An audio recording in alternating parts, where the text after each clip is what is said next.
Okay. Kumusta kayo, classmates? Medyo importante guys yung ating sessions ngayon. Maraming sa numerical research sa mga siguro nahirapan sila, no?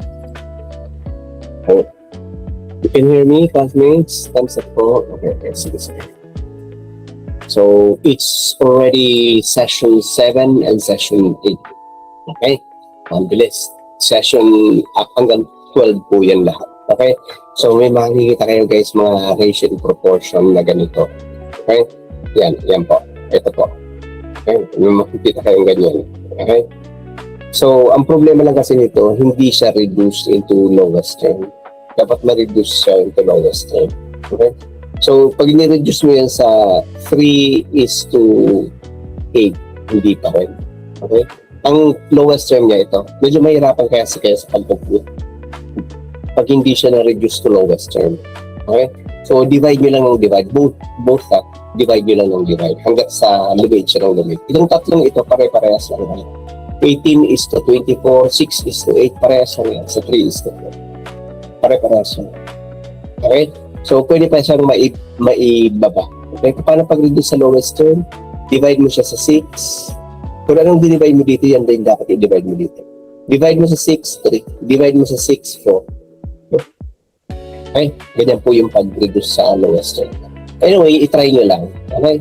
Divide mo ito sa 3, 6 po. Divide mo ito sa 3, 8 siya. Okay? Pwede pa itong i-reduce. Okay? Divide mo sa 2, 3 siya. Divide mo sa 2, 4 siya. Hanggat sa hindi mo niya na pwedeng i-divide. Okay? Kasi kung anong i-divide nyo sa isang banda, yun din ang nagiging division mo sa kabilang. Okay? Ito po, yan, yung nakikita nyo, 18:24. Parehas lang po yan ng 18/24. Parehas lang po yan. Okay? Kaya may 3:4. Parehas lang yan ito. 3/4. Fraction actually ang ratio. Okay? Yung order lang dapat hindi babaliktad. Otherwise, magiging numerator ang isa. Okay? Yung pangalawa, yun yung denominator. Yung una, yun yung numerator. Okay? Pag-compute mo, ito na yung pag-compute mo. Okay?